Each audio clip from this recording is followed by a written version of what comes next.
Le compromis européen actuel, par son caractère inabouti, projette les pays partenaires dans une véritable absurdie. La somme des bricolages intergouvernementaux, cette fameuse méthode des petits pas, en apparence modeste et réaliste, ne change rien à la nature profonde du système. Aujourd'hui, l'Europe des demi-compromis est une formidable machine à diverger, qui a troqué son idéal d'harmonisation réelle des économies contre celui d'un rééquilibrage financier au forceps. L'un a d'ailleurs provoqué l'autre.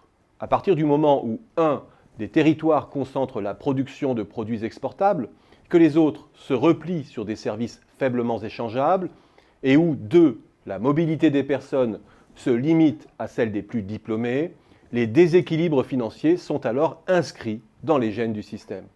Et ils ne peuvent être limités que par la brimade, d'une façon qui accroît finalement la divergence initiale, en cassant les dépenses et les investissements des économies les plus vulnérables.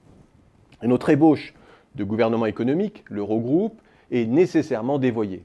Là où un État fédéral a vocation à transcender les intérêts régionaux et à se projeter vers l'avenir, il se mue, dans le cas de l'Eurogroupe, en instance de flicage, soft ou hard, selon la puissance des pays, et de règlement à chaud des crises, sans véritable assise légale ni démocratique.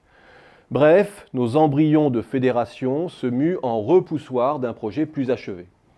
Je m'arrête là, car je sais d'emblée que mon propos agace tous ceux pour qui cette critique de l'Europe relève de l'alibi, d'une volonté d'évitement des efforts et de la discipline qu'impose tout projet collectif.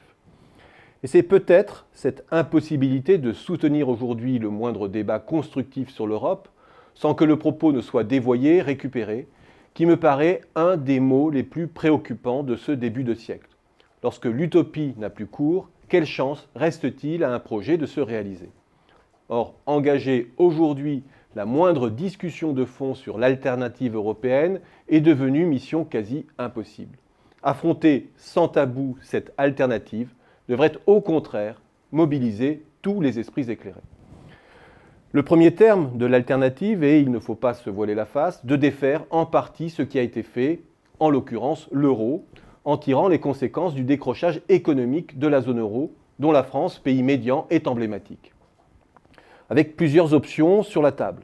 Défaire totalement ou partiellement l'euro, laisser libre cours peut-être à des monnaies parallèles, se replier sur un noyau dur, gérer autrement la monnaie commune, etc.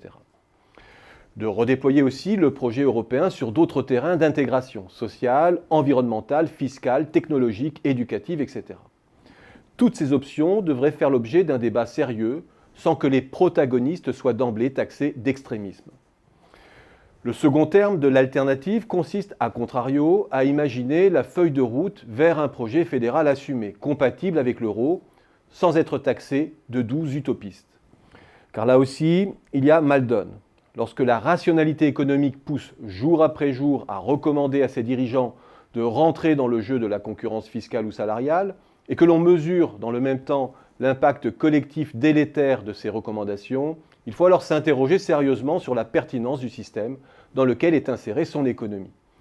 Lorsque la raison pousse à des recommandations déraisonnables, lorsque le camp de la démocratie n'a plus que le « no alternative » comme ciment, lorsque les projets politiques ne sont plus portés par des utopies constructives, on récolte ce que l'on récolte aujourd'hui. Une immense crise politique qui se diffuse et qui ne peut que fragiliser l'Europe sur tous les plans.